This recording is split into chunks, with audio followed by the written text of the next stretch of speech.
السلام علیکم ورحمۃ اللہ وبرکاتہ۔ ایمان جو ہے یہ سب سے افضل عمل ہے۔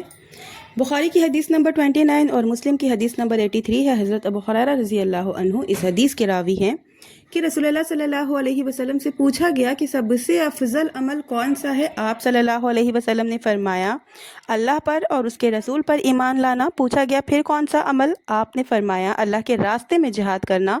پوچھا گیا پھر کون سا عمل؟ آپ نے فرمایا حج مبرور مقبول۔ کیا آپ یہ جانتے ہیں کہ ایمان جو ہے وہ اطاعت سے بڑھتا ہے اور معاصی سے گھٹتا ہے؟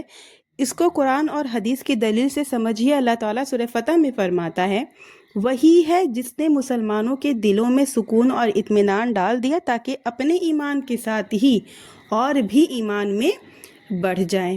ایسے ہی مسلم کی حدیث نمبر 193 اور بخاری کی حدیث نمبر 44 ہے۔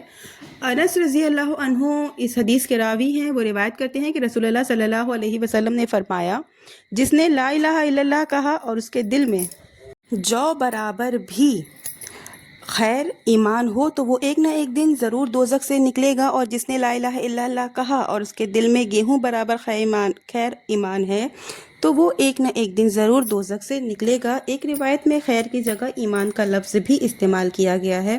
ایسے ہی سورہ توبہ میں اللہ تعالیٰ فرماتا ہے جب کوئی صورت نازل کی جاتی ہے تو بعض منافقین کہتے ہیں کہ اس صورت نے تم میں سے کس کے ایمان کو زیادہ کیا؟ سو جو لوگ اصحاب ایمان ہیں اسی صورت نے ان کے ایمان کو زیادہ کیا ہے اور وہ خوش ہو رہے ہیں۔ حضرت ابو ہریرہ رضی اللہ تعالیٰ عنہ کی حدیث ہے۔ وہ کہتے ہیں کہ رسول اللہ صلی اللہ علیہ وسلم نے فرمایا زانی جب زنا کرتا ہے تو مومن نہیں رہتا، چور جب چوری کرتا ہے تو وہ مومن نہیں رہتا، اور شراب پینے والا جب شراب پیتا ہے تو وہ مومن نہیں رہتا ہے۔ اسلام لانے سے پہلے کا جو بھی عمل ہوتا ہے اگر کافر اسلام لائے پھر نیک عمل کرے تو کیا اس کے گناہ معاف کر دیے جاتے ہیں؟ سورہ انفال میں اللہ تعالیٰ فرماتا ہے آپ ان کافروں سے کہہ دیجئے کہ اگر یہ لوگ باز آ جائیں تو ان کے سارے گناہ جو پہلے ہو چکے ہیں سب معاف کر دیے جائیں گے، اور اگر اپنی وہی عادت رکھیں گے تو کفار سابقین کے حق میں جو قانون نافذ ہو چکا ہے وہ ہے نیک کام پر ثواب ملتا ہے۔ جو شخص اسلام لائے پھر برا کام کرے تو اس کا مواخذہ پہلے اور بعد کے دونوں گناہوں پر ہوگا۔